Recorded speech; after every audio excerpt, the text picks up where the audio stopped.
Hello friends, welcome back to our channel. சிறகடி காசில் upcoming review பார்க்கலாம். என்ன நடக்குதுன்னு பார்த்தீங்கன்னா, இங்கேட்டு நம்ம மீனா ஜெயிச்சிட்டாங்க. அதை நம்ம எப்போயோ பார்த்தோம். அது வந்து சிந்தாமணியெல்லாம் பொறுத்துக்க முடியல. அவங்க அப்படியே பேய் பிடிச்ச மாதிரி இருக்கிறாங்களா. அது ஒரு பக்கத்தில் இருக்கிறப்போ இந்த மாதிரி மீனா ஜெயிச்சிட்டாங்கிற விஷயம் தெரிய வருதா. தெரிஞ்சது அந்த குடும்பத்தை எப்படியாவது பழி வாங்கி ஆகணும் அப்படின்னு சொல்லி அவங்க முடிவு பண்ணுறாங்க. இந்த மாதிரி மனோஜுக்கு பொண்ணு பார்க்க வராங்க. இந்த விஷயத்தை நான் தெரிஞ்சு வச்சுருக்கேன். இதை நீ எப்படியும் நீ வந்து கெடுத்தாகணும் அப்படின்ற மாதிரி வந்து சொல்லிடுறாங்களா. நம்ம விஜயாட்டு இவங்க வந்துட்டு ரோஹிணிகிட்ட சொல்லிடுறாங்க சிந்தாமணி. இதையும் பார்த்துட்டு ரோஹிணி, என்ன சொல்கிறீங்க ஆண்டி அப்படிங்கிறப்போ, ஆமாம் இந்த மாதிரி வராங்க, ஃபாரினில் வந்து வராங்களாம், உண்மையான பணக்காரங்களை பிடிச்சிட்டாங்க அப்படிங்கிறப்போ ரோஹிணி பார்க்குறாங்க. அப்புறம் என்ன கிண்டல் பண்ணுறீங்களா அப்படின்னு கேட்குறப்போ, இல்லை நான் சொல்கிறேன், பேச்சுக்கு தான் சொல்கிறேன், அந்த குடும்பத்தை எப்படியாவது பழி வாங்கி ஆகணும் அப்படின்ற மாதிரி வந்து இங்கே 2 பேரும் முடிவெடுக்கிறாங்களா. கோர்ட்லேயும் ஹியரிங் கேஸ் வருது. அதே போல் கோர்ட்டில் அடுத்த நாள் பார்த்திங்கன்னா இந்த மாதிரி வராங்க விஷயத்துக்கு. கேஸ் நடந்துகிட்டு இருக்கு. இந்த மாதிரி எல்லா சொல்லிட்டு இருக்கப்போ, எங்கே அந்த முன்னர் ஆளை காணோம், ஆப்போசிட் பார்ட்டியை காணோம் அப்படின்னு சொல்லி வெயிட் பண்ணிகிட்டு இருக்கப்போ, இந்த மாதிரி எல்லா விஷயத்தையும் அவங்களும் கொண்டு வந்துடுறாங்களா. பார்த்தா ரோஹிணி இங்கே தான் பிளான் பண்ணுறாங்க, தான் பையனையும் கூப்பிட்டு போவோம், அவனையும் கெஞ்சணும், அப்போ தான் வந்துட்டு எல்லாம் சரிப்பட்டு வரும் அப்படின்ற மாதிரி வந்து அவங்களும் அங்கே போயிட்டு கெஞ்சுறாங்க கோர்ட்டில். இந்த மாதிரி அவர் கூட நான் வாழணும், எனக்கு ரொம்ப பிடிச்சிருக்கு அப்படின்ற மாதிரி.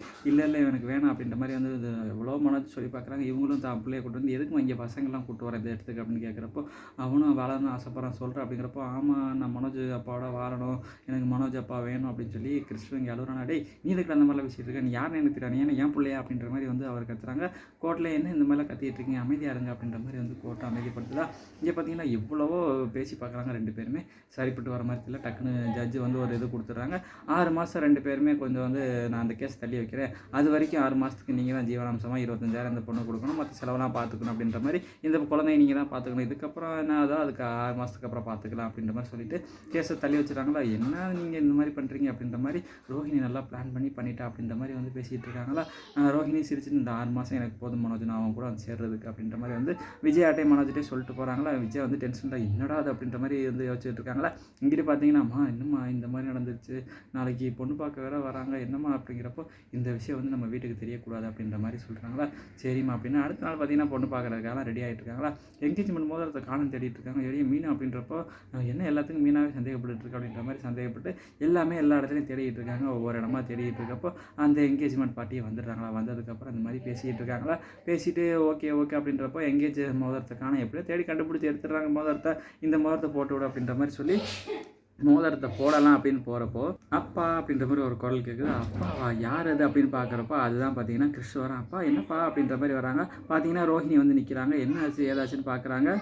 ரோஹிணி வந்ததை பார்த்துட்டு, அப்பான்னு, என்னது அப்பாவா, உங்களுக்கு ஏற்கனவே கல்யாணம் ஆயிடுச்சு அப்படின்றப்போ, டைவர்ஸ் ஆயிடுச்சுன்னு சொன்னீங்க அப்படின்ற மாதிரி கேட்குறாங்க. இல்லைங்க அது வந்து அப்படின்ற மாதிரி கேட்குறப்போ, எனக்கு ஏற்கனவே இவர் தான் இது கோர்ட்டில் நாங்கள் கேஸ் போயிட்டுருக்கு, இந்த மாதிரி 6 மாதம் நீங்கள் இப்போதைக்கு இவர் கூட தான் இருக்கணும்னு சொல்லியிருக்காங்க, அதனால தான் நாங்கள் வந்துட்டோம் அப்படின்ற மாதிரி கேட்குறப்போ, பெரிய பிரச்சனையாகி போயிருந்தா. என்ன விஜய் சொல்கிற அப்படிங்கிற மாதிரி அண்ணாமலை பார்க்குறப்போ, விஜய் அப்படியே பம்மிட்டு அப்படியே இருக்காங்க. இந்த விஷயத்தை என்ன சொல்லாமல் விட்டால அப்படின்ற மாதிரி அண்ணாமலை முடிக்கிறாங்க. பார்த்தீங்கன்னா விஜயாவை பம்மிட்டு போயிருக்காங்க. ரோஹிணி பிளான் அப்படியே ஒர்க் அவுட் ஆகுது. ஓகே ஃப்ரெண்ட்ஸ், இந்த எப்படி போகுது, என்ன மாதிரி வரப்போகிறாங்க அப்படிங்கிறத வந்து நம்ம பொறுத்து பார்க்கலாம். இந்த வீடியோ பிடிச்சா மறக்காமல் லைக் பண்ணி, ஷேர் பண்ணி, சப்ஸ்கிரைப் பண்ணிடுங்க. Thank you friends.